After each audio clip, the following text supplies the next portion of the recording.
해겔이 평가한 중국 제5편입니다. 이번 편은 중국의 학문에 대한 해겔의 생각을 소개합니다. 중국의 학문은 그 발전도와 오래된 역사로 유명하다.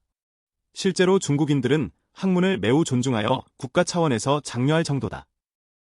가령 황제 자신이 문학의 정점에 서 있다. 황제의 칙령은 최대한 훌륭한 문체로 작성되도록 특별한 관청에서 편집되는데 이것이 중대한 국정사안이 되기도 한다. 대신들 역시 같은 수준의 문체를 지켜야 하고 내용만큼이나 훌륭한 형식을 갖추어야 한다. 또한 국가 최고 기관 가운데 하나가 바로 한림원이라는 학술기관이다. 그 구성원들은 황제가 직접 심사해서 뽑는다. 이들은 궁궐 안에서 비서, 사관, 물리학자, 지리학자 등으로 활동한다. 새로운 입법안이 제출될 경우 이 기관은 반드시 그에 대한 보고서를 올려야 한다. 이때 먼저 옛 제도들의 역사를 개괄해서 설명해야 하고 만약 그 법안이 외국과 관련된 사안이라면 해당 국가에 대한 서술을 덧붙여야 한다. 여기서 편찬되는 책의 서문은 황제 자신이 직접 쓴다. 근래의 황제 중에 특히 걸륭제는 학문적 소양으로 이름을 떨쳤다.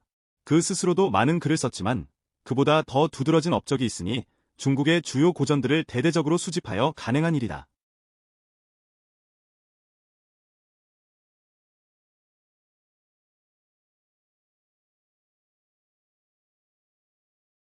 인쇄상의 옷자를 교정하는 위원회의 수장 자리는 황자가 맡았다. 책이 여러 단계의 검토를 거쳐 완성되면 다시 황제에게로 올라갔고 그 과정에서 실수가 발견되면 황제는 관련자를 엄하게 처벌했다. 이처럼 학문이 극진히 존중되고 장려되는 것처럼 보이지만 한편으로는 진정한 이론적 학문을 발전시키는 데 필요한 내적 자유나 순수한 학문적 관심은 결여되어 있다. 이곳에는 자유로운 아이디어가 춤출 수 있는 관념적 정신세계가 자리 잡을 여지가 없다. 이곳에서 학문적이라고 부를 수 있는 것은 경험적 성격을 지니고 있으며 본질적으로 국가와 그 구성원의 실용적 필요를 충족시키기 위한 도구일 뿐이다. 일단 한자 자체가 학문 발전에 큰 걸림돌이다. 아니, 오히려 진정한 학문적 관심이 없었기 때문에 더 나은 도구를 만들지 못한 것이다. 잘 알려져 있듯이 중국에는 음성 언어와는 별개의 문자가 존재한다. 그들의 문자는 우리처럼 소리 하나하나를 글자로 표시하는 방식이 아니라 개념 자체를 기호로 나타낸다. 얼핏 보면 이는 큰 장점처럼 보이고 실제로 라이프니츠를 비롯한 많은 위대한 사상가들을 매료시키기도 했다. 그러나 사실 이것은 단점이다. 이런 문자 체계는 언어의 발음을 애매하게 만든다.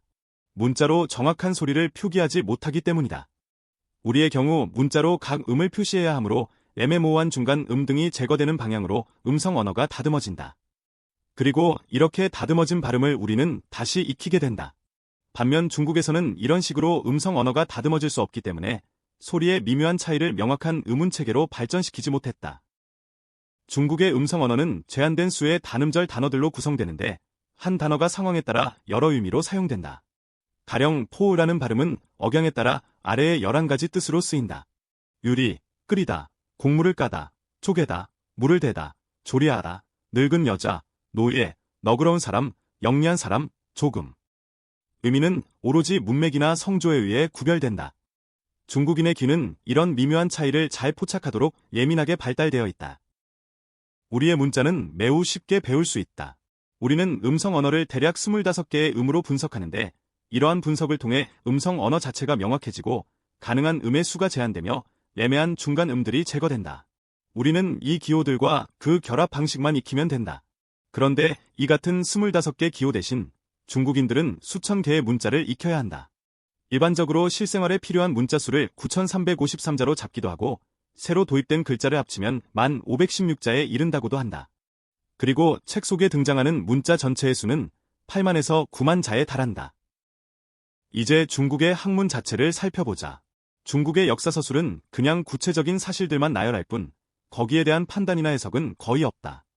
법학도 단지 정해진 법 조항만 말하고 도덕도 정해진 의무만 늘어놓을 뿐 그 법이나 의무가 왜 그런지에 대한 내적인 이유를 따지지는 않는다.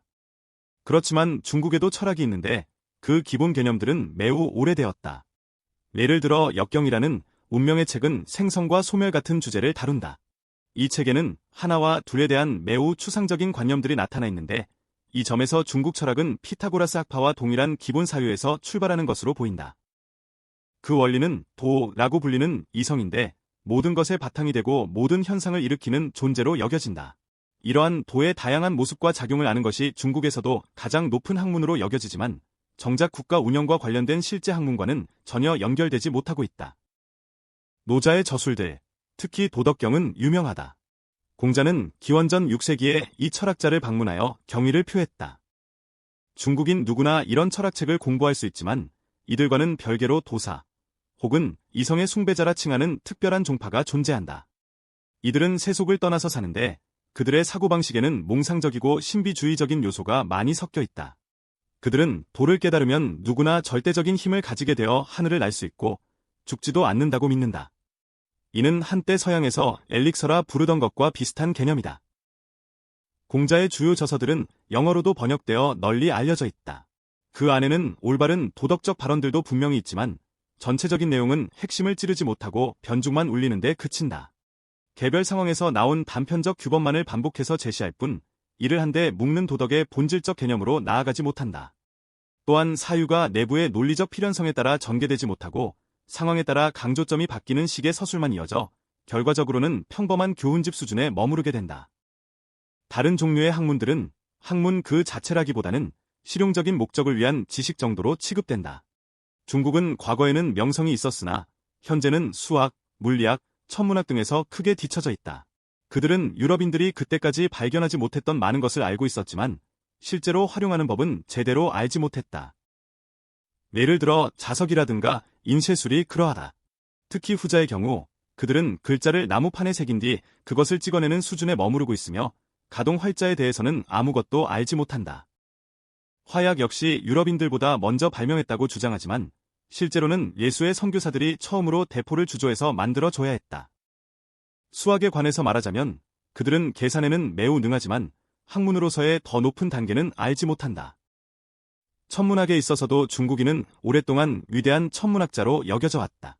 라플라스는 그들의 천문 지식을 조사했는데 그 결과 일식과 월식에 대한 몇 가지 오래된 기록이 있음을 밝히긴 했다. 하지만 그것만으로는 천문학이라 부를 수 없다. 게다가 그 기록들은 너무나 막연해서 사실상 제대로 된 지식이라고 하기가 어렵다. 예를 들어 서경에는 1500년이라는 긴 기간 동안 단 2번의 일식만이 언급되어 있을 뿐이다. 중국의 천문학 수준이 어느 정도인지를 가장 잘 보여주는 예는 이미 수백 년 전부터 그곳의 달력이 유럽인들에 의해 만들어져 왔다는 사실이다. 예전에는 중국인 천문학자들이 직접 달력을 만들었는데 그때는 일식과 월식을 잘못 계산하는 일이 자주 있었고 그 결과 담당자들이 처형당하는 일이 벌어지곤 했다. 중국인들은 유럽인들로부터 선물 받은 망원경을 장식용으로 세워둘 뿐 그 밖의 용도로는 전혀 사용하지 못하고 있다. 의학 역시 중국에서 행해지고 있지만 경험적 지식에 머무르고 있고 거기에 미신이 결부되어 있다.